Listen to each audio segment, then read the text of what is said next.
Olá, meu amigo, minha amiga, muito obrigado por vocês estarem aqui no Portal do José e você que está se inscrevendo, está chegando agora, seja muito bem-vindo, seja muito bem-vinda, dê o joinha, aquele protocolo importante, né? Se gostar dos nossos vídeos, compartilhe e mande seus comentários para cá, porque são sempre lidos e são sempre considerados, sobretudo no momento que a gente precisa estar formando muita opinião, estar difundindo cada vez mais a nossa indignação em relação a alguns episódios que acontecem no nosso país, né? Eu gosto muito de enxergar vocês que estão aqui no nosso portal, são mais de 208 mil pessoas, como novos abolicionistas, porque a luta contra a escravidão no nosso país ainda não acabou. É uma luta permanente. A luta contra o racismo, o preconceito e a ignorância, ela é permanente. E quando nós vemos o mais alto representante do nosso país indo para um encontro mundial de líderes, falando as maiores aberrações racistas que se tem notícia que algum líder já fez no mundo, a gente tem que ficar muito indignado. A gente vê que a nossa luta, ela vai muito além. Esse abolicionismo, ele tem que ser cada vez mais permanente e cada vez mais incandescente. Eu vou colocar algumas imagens aqui, mas antes eu gostaria de falar de alguns panos de fundo no meio dessa história. Falar de racismo no Brasil não é uma tarefa muito fácil. Eu tenho muita humildade para enfrentar esse tema, porque para além, né, de ler sobre o assunto, de estudar sobre o assunto, de tentar entender do assunto, me falta a experiência na minha própria pele de vivenciar o racismo. Eu já vivi algumas experiências fora do Brasil, como latino, né? Mas entrar na questão da discriminação racial no nosso país, do racismo estrutural, é uma tarefa para pessoas que possam ter uma visão vivencial desse assunto. Eu explico melhor. É como se alguém perguntasse para mim, ou para você que é homem que está assistindo o nosso Portal do José hoje, como é que é gerar uma criança? Qual é o sentimento que se tem de parir uma criança? O que passa no nosso corpo com a gravidez? Olha, por mais que a gente queira penetrar no meio dessa experiência, nós não vamos conseguir traduzir. É necessário somente quem vivenciou essa experiência que possa dar um depoimento e mesmo assim esse depoimento não será capaz de traduzir de uma forma muito intensa essa vivência. Do mesmo modo, como é a gente falar de discriminação racial, de racismo, não tendo essa experiência? O branco no nosso país, ele não tem raça, né? A gente circula, a gente não consegue, por conta disso, muitos de nós não conseguimos penetrar nessa problemática aqui do nosso país. E quando a gente vê o mandatário, o presidente da República, ele ir para uma conferência e negar o assunto, obviamente que ele está aprofundando a existência do problema. É como se nós estivéssemos na época do Holocausto e se perguntasse para algum alemão que estivesse à frente do nazismo, né, por que eles estavam praticando genocídio. Ele ia dizer, não, nós não estamos praticando genocídio. Ele ia dar ali e adorar a pílula, né? Na África do Sul, quando tinha apartheid, eu tive a experiência de conversar com um sul-africano, e ele dizia, não, nós não fazemos uma discriminação, nós simplesmente nos resguardamos nos nossos ambientes. A gente tem o nosso bairro, a nossa cidade, a gente não permite que outros venham para cá tirar a nossa privacidade. Como vocês podem ver, tudo depende do ponto de vista das pessoas, das classes, né, e de como a coisa é enxergada e é interpretada. Aqui no Brasil, eu gosto de enxergar as pessoas que estão aqui no nosso portal como abolicionistas, que carregam ainda essa bandeira contra as desigualdades e as injustiças no nosso país. São bandeiras que muitos abolicionistas lá atrás não conseguiram ver devidamente hasteadas, né? Eu citei aqui Luiz Gama, que dentro do sistema jurídico, sistema legal da sua época, ele ainda conseguiu libertar mais de 500 escravos, ele não viu a abolição da escravidão. A gente teve o André Rebouças, aqui no Brasil também, que foi um abolicionista, que logo após a abolição da escravidão, ele foi exilado junto com a família de Dom Pedro II e morreu fora do nosso país, morreu na Ilha da Madeira sem experimentar o que foi esse mundo livre que ele estava sonhando tanto, né? E um mundo que ainda não se estabilizou. Nós ainda temos no nosso país uma escravidão que transcende a cor da pele, né? A desigualdade econômica no nosso país, ela é cruel, ela transforma milhões de brasileiros em escravos sem ter essa percepção, ou sem terem esse tipo de percepção. No mundo inteiro, existe racismo, existe algum tipo de discriminação. Se você for para a Argentina, você vai ver que o portenho, ele discrimina o não portenho enxerga o portenho como um elitista. Na Bolívia, agora, nas eleições bolivianas, se teve um conflito muito explicitado entre os brancos de Santa Cruz de la Sierra contra o resto da Bolívia, a quem eles chamavam de selvagens. A coisa foi verbalizada nesse nível. Você teve na Alemanha, quando teve a queda do Muro de Berlim, os alemães que saíam do norte para o sul buscando emprego, eles eram discriminados também, eles eram considerados alemães de segunda classe. A gente vai ver discriminação dos Estados Unidos, vai ver discriminações por todos os níveis. Eu aqui, do ponto de vista pessoal, a experiência mais próxima que eu tive, eu não posso dizer nem que foi um racismo, mas é uma experiência que poderia estar remotamente próxima disso.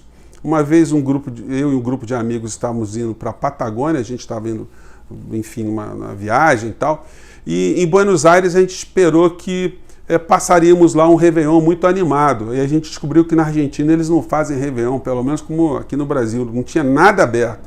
Aí saímos um grupo de 10 pessoas, conseguimos lá um grande restaurante, e era um restaurante chinês. Então, um grupo de 10 brasileiros, entre 500 chineses ali, a gente se sentiu ali num ambiente totalmente diferente, mas não fomos hostilizados de uma maneira, né? Foi uma experiência diferente. E eu tive uma vez também na Alemanha, num restaurante grande, né? E eu fui convidado com a minha família a sentar lá num canto. Achei meio estranho aquilo, perguntei por quê. Ele disse, o gerente, o garçom lá, que tinha uma área reservada, enfim, e a gente foi lá para um canto. Fiquei até a hora de encerrar a atividade do restaurante e não chegou ninguém. Ou seja, ele identificou o meu grupo familiar ali com um grupo de latinos e colocou a gente lá no canto. Se fosse no Brasil, eu chamava a polícia, eu processava o restaurante, né? Mas estávamos fora, eu fiquei muito indignado com essa experiência. Mas essas experiências, elas não conseguem traduzir esse racismo estrutural que nós temos no nosso país. E para aprofundar mais nesse assunto, eu quero convidar vocês a conhecer uma pessoa, quem não conhece ainda, que é o professor Silvio de Almeida. Vou colocar a foto dele aqui, deixa eu ver se eu acho aqui. Pronto, professor Silvio de Almeida, que é intelectual, é um filósofo, é um jurista. Escreveu um livro agora chamado Racismo Estrutural. Para quem não puder comprar o livro, adquirir o livro, pesquisem tudo que existe de Silvio de Almeida na internet, no YouTube. Eu vou colocar uma palestra dele que tem 1h40. Vocês podem assistir aos poucos, quem não conseguir assistir de uma maneira geral. Mas é um abolicionista moderno. É um homem que, inclusive, chama atenção que, para além do racismo, a gente tem uma questão econômica no nosso país. Uma questão que não se resolverá apenas com a erradicação do racismo e nem com a democracia racial. Ele toca muito bem num tema que eu acho muito interessante, quando ele diz que você criar uma democracia racial, uma democracia formal, tipo 50% para negros, 50% para brancos na administração pública, você equaliza, mas você não acaba com racismo. A gente tem no Brasil outros tipos de racismos e de preconceitos. E eu acho que a luta nossa tem que ser essa do abolicionismo contra a ignorância, o preconceito e hoje contra o governo brasileiro, que é um governo racista porque na medida que ele vai para um fórum internacional e nega a existência do racismo, ele está praticando o aprofundamento do racismo. Vamos relembrar aqui só uma questão que eu coloquei para vocês no outro programa, que foi a fala do Bolsonaro sobre isso aí. Vamos pegar rapidamente aqui para quem não assistiu outro programa. Vamos lá. Insulistas, propõe para resgatar a dívida da escravidão, deputado. Mas que dívida? Eu nunca escravizei ninguém na minha vida. Não, o senhor não, mas o país escravizou. Olha só. Se for ver a história... Gente, é uma ignorância, mas de uma boçalidade. Gente, olha, é o presidente do nosso país, né? Como é que a gente...